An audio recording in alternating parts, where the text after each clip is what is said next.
Tell me all your dreams align. Sign me up and tell me about the people that you know who are trying to feed. Hello friends, आप सबको मेरा नमस्कार। मैं सस्मिता आप सबको मेरे channel my special story में स्वागत करती हूँ। आज मैं आपके साथ शेयर करूंगी साउथ इंडिया का और एक बहुत ही टेस्टी एंड यमी सा ब्रेकफास्ट। इस ब्रेकफास्ट में हम बनाएंगे चावल का एक डोसा, जिसे कहेंगे सेट डोसा भी कहा जाता है साउथ इंडिया में। जनरली सेट डोसा दो तरह का होता है साउथ इंडिया में, एक तो वेजिटेबल्स डाल के उसको बनाया जाता है और एक सिंपल सा बनाया जाता है। लेकिन आज जो सेट डोसा मैं बनाऊंगी वो सिंपल सेट डोसा बनाऊंगी। किसी और दिन मैं आपको वेजिटेबल्स डाल के सेट डोसा बना के दिखाऊंगी। सेट डोसा के साथ हम बनाएंगे दो तरह का चटनी, एक तो टमाटर चटनी और दूसरा है नारियल की चटनी। दोनों चटनी बहुत ही टेस्टी लगता है सेट डोसा के साथ। अगर आपको आज की सेट डोसा उसके साथ दो चटनी की रेसिपी अच्छी लगेगी तो अपने फ्रेंड्स एंड फैमिली के साथ जरूर शेयर कीजिएगा। अगर मेरे चैनल में नए हैं तो प्लीज सब्सक्राइब जरूर कीजिएगा। तो चलिए फिर बनाते हैं south Indian special set dosa with टमाटर चटनी एंड नारियल चटनी। तो सेट डोसा के लिए पहले हम बैटर को रेडी करेंगे, जिसको आप कोई भी रॉ राइस से बना सकते हैं। रॉ राइस जिसे हम अरवा चावल भी बोलते हैं, जो भी अरवा चावल आपके पास अवेलेबल है उससे आप ये डोसा बना सकते हैं। आप चाहे तो इसे बासमती राइस से भी बना सकते हैं, नहीं तो गोविंद भोग राइस से भी बना सकते हैं, नहीं तो डोसा राइस जो आता है उससे भी बना सकते हैं, या फिर कोई भी रॉ राइस से आप इसको बना सकते हैं। लेकिन राइस को 4 से 5 घंटे के लिए पहले भिगा लीजिएगा। फिर उसके बाद कैसे उसका डोसा बनता है मैं आपको दिखाती हूँ। चलिए पहले हम सेट डोसा के लिए बैटर को रेडी करते हैं। चावल का डोसा बनाने के लिए मैंने यहाँ पे 2 कप चावल को 5 घंटा पहले से भिगा के रखा है। जब भी आप चावल का डोसा बनाते हैं चावल को 4 से 5 घंटा के लिए भिगा लीजिएगा। तो इस डोसा के लिए चावल के साथ हम इसमें डालेंगे 1 कप ग्रेटेड कोकोनट, और उसके साथ हम इसमें डालेंगे 1 कप रेस्टोवर राइस और बचा हुआ चावल। जब घर में थोड़ा सा चावल बच जाता है ऐसे ही डोसा बनाने में उसको यूज कर सकते हैं। और उसके साथ मैंने यहाँ पे नारियल का पानी थोड़ा सा बचा के रखा है, उसको भी हम इसमें डालेंगे। तो इन सबको मिक्स करके हम इसका एक फाइन पेस्ट बनाएंगे। तो इन सबको मैं जार में ट्रांसफर कर दूंगी।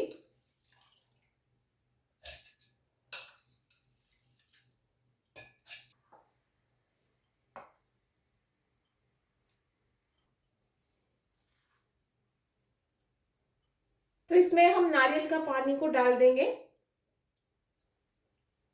अब इसमें मैं डालूंगी 1 टेबलस्पून चीनी। जितना नारियल पानी था वो सफिशिएंट नहीं है सारी चीजों को ग्राइंड करने के लिए, इसलिए हम इसमें थोड़ा सा पानी ऐड करेंगे। ज्यादा पानी पहले ऐड मत करिएगा, थोड़ा सा पानी ऐड करके इसका पेस्ट बनाइएगा। बाद में अगर जरूरत पड़ेगी तो हम उसमें पानी ऐड करेंगे। अगर आप पहले से पानी ऐड कर देंगे तो फिर वो डो ज्यादा पतला हो जाएगा, जिससे अच्छा डोसा नहीं बनेगा। इसलिए हम थोड़ा सा पानी डाल के इसका एक फाइन पेस्ट बनाएंगे।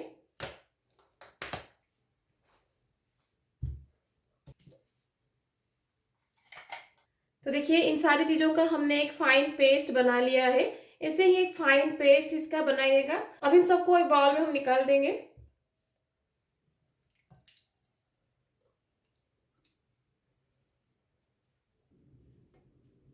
अब इन सबको हम थोड़ा सा फेंटेंगे ताकि इसमें अच्छे से एरेशन हो।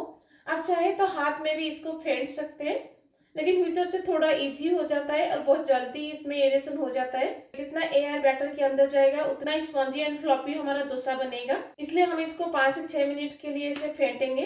तो बैटर को फेंटते हुए 5 से 6 मिनट हो गया है। अब इसको हम 2 से 3 घंटा के लिए रेस्ट दे देंगे, उसके बाद हम इसका डोसा बनाएंगे। जब तक ये रेस्ट ले रहा है चलिए हम इसके लिए चटनी को रेडी करते हैं। तो पहले हम नारियल की चटनी को बना लेंगे। नारियल की चटनी बनाने के लिए मैं जार में लूंगी 1 cup grated coconut, 1 tablespoon roasted chana दाल।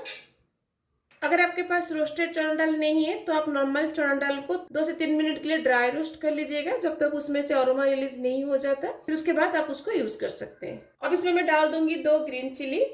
ग्रीन चिली यहाँ पे ऑप्शनल है, आप जितना तीखा खाएंगे उसके हिसाब से आप यहाँ पे ग्रीन चिली को एडजस्ट करिएगा। अब इसमें मैं थोड़ा सा पानी डाल के इसका एक दरदरा सा पेस्ट पहले हम बनाएंगे।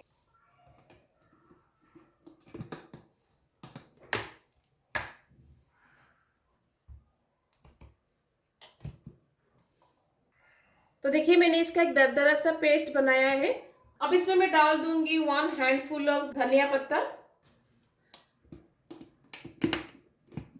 अब इसका हम एक पेस्ट बनाएंगे।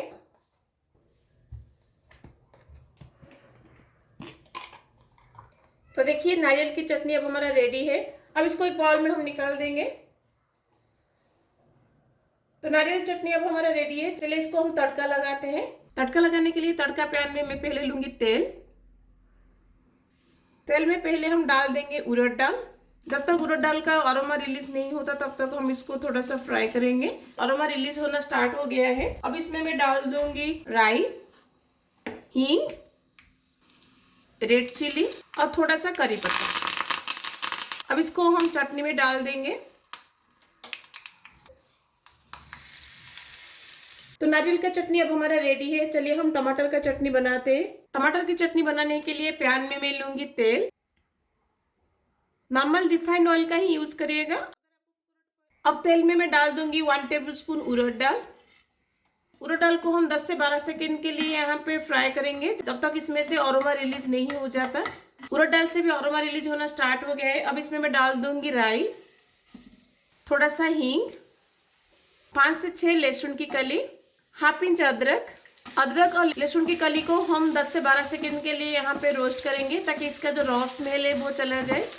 अब इसमें मैं डाल दूंगी 2 मीडियम साइज चॉप्ड अनियन। अब इसमें मैं डाल दूंगी 4 से 5 कश्मीरी रेड चिली और 2 ग्रीन चिली। जितना तीखा आप खाएंगे उसके हिसाब से यहाँ पे चिली को एडजस्ट करिएगा। अब इसमें मैं डाल दूंगी छोटा सा टुकड़ा इमली। अब इन सबको हम तब तक पकाएंगे जब तक अनियन हमारा थोड़ा सा ट्रांसलूसेंट नहीं हो जाता। अब देख सकते हैं प्याज अब हमारा थोड़ा सा ट्रांसलूसेंट हो गया है। तो इस स्टेज पर मैं इसमें डाल दूंगी 4 चॉप टमाटर।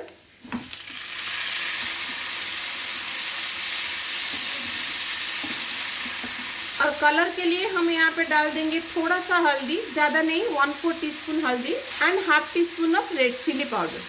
साउथ इंडियन होटल में बनने वाली टमाटर चटनी की एक सीक्रेट मैं यहाँ पे आपके साथ शेयर करना चाहूँगी। तो वो लोग इस स्टेज पर यहाँ पे 5 से 6 काजू डाल देते हैं। ये ऑप्शनल है, अगर आपके पास काजू है तो ज़रूर डालिएगा, अगर नहीं है तो इसको स्किप कर सकते हैं। अगर आप 4 टमाटर डाल रहे हैं तो फिर उसके लिए 4 काजू डालिएगा। तो जितना टमाटर उतना काजू आप यहाँ पे डालिएगा। अब इसको कवर लगा के हम 4 से 5 मिनट के लिए छोड़ देंगे, जब तक टमाटर हमारा अच्छे से सॉफ्ट नहीं हो जाता। तो आप देख सकते हैं टमाटर अब हमारा अच्छे से गल गया है। अब इसको हम कम्प्लीटली ठंडा होने के लिए छोड़ देंगे। जब ये कम्प्लीटली ठंडा हो जाएगा फिर उसके बाद हम इसका चटनी बनाएंगे। टमाटर और प्याज अब हमारा ठंडा हो गया है। अब इसका हम एक फाइन पेस्ट बनाएंगे। बस थोड़ा सा पानी इसमें डाल के हम इसका एक फाइन पेस्ट बनाएंगे। ज़्यादा पानी मत डालिएगा, अगर बाद में आपको पतला चाहिए तो बाद में आप पानी डाल के इसको एडजस्ट कर सकते हैं। तो देखिए मैंने इसका एक फाइन पेस्ट बना लिया है। ऐसे ही एक फाइन पेस्ट इसका बनाइएगा। इसको एक बाउल में हम निकाल देंगे। तो हमारा टमाटर चटनी अभी रेडी है। चलिए इसको हम तड़का लगाते हैं। तड़का लगाने के लिए तड़का पैन में मैं लूंगी तेल। अब इसमें हम डाल देंगे थोड़ा सा उड़द दाल। अब इसमें मैं डाल दूंगी थोड़ा सा राई, हींग, रेड चिली और करी पत्ता।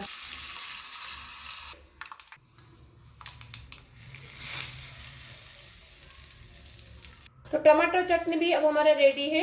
इस टमाटर की चटनी को आप इडली डोसा या फिर बड़ा के साथ खा सकते हैं। तो दोनों चटनी अब हमारा रेडी है। चलिए हम डोसा को बनाते हैं। बैटर को रेस्ट देते हुए 2 से 3 घंटा हो गया है। आप देख सकते हैं कितना अच्छे से ये फॉर्मेंट हुआ है। अगर आप इसको अच्छे से फेंटेंगे तो ये बहुत अच्छे से फॉर्मेंट होता है। तो इसमें सोडा या फिर इनो डालने की जरूरत नहीं पड़ती है। अगर आपके पास टाइम नहीं है तो आप इसमें 1/4 टीस्पून ऑफ बेकिंग सोडा डाल दीजिएगा और इसको इंस्टेंटली बना सकते हैं, या फिर इसमें इनो डाल के भी आप इसको इंस्टेंटली बना सकते हैं। लेकिन अगर आपके पास टाइम है तो इसको 2 से 3 घंटा के लिए रेस्ट दे दीजिएगा। अब इसमें मैं डाल दूंगी नमक अकॉर्डिंग टू योर टेस्ट। तो हमारा बैटर रेडी है। चलिए हम इसका डोसा बनाते हैं। डोसा बनाने के लिए तावा में मैं थोड़ा सा तेल को ग्रीस करूंगी।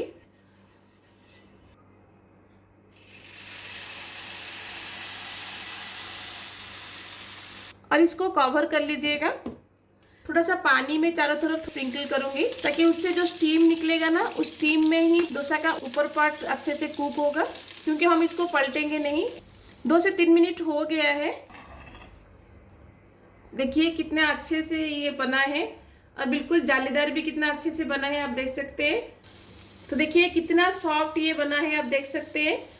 बहुत ही सॉफ्ट बनता है और बहुत ही टेस्टी लगता है। ऐसे ही हम सारे डोसा को बना लेंगे।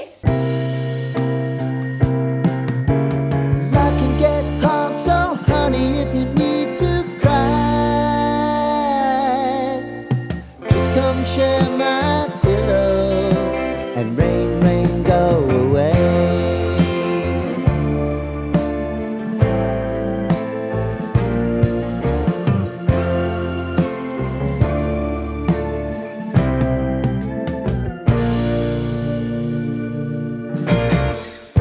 I wanna hear about everything you're ever thinking. You know that I can take the truth. Call me out if you think I'm ever slipping. Maybe I can turn it around. तो कैसी लगी आपको आज की south Indian breakfast की recipe? ये बहुत ही tasty लगता है। ये दोनों चटनी को आप इडली, डोसा या फिर बड़ा के साथ खा सकते हैं। ये वाला ब्रेकफास्ट घर में एक बार जरूर ट्राई कीजिएगा, देखिएगा छोटे बड़े सबको बहुत पसंद आएगा। अगर अच्छी लगेगी तो अपने फ्रेंड्स एंड फैमिली के साथ जरूर शेयर कीजिएगा। अगर मेरे चैनल में नए हैं तो प्लीज सब्सक्राइब जरूर कीजिएगा और बेल आइकन को प्रेस कर लीजिएगा ताकि जो भी मेरे न्यू वीडियोस आएंगे उसका नोटिफिकेशन आपको मिल सके। तो मिलते हैं और रेसिपी के साथ। Till then bye bye, see you, have a good day.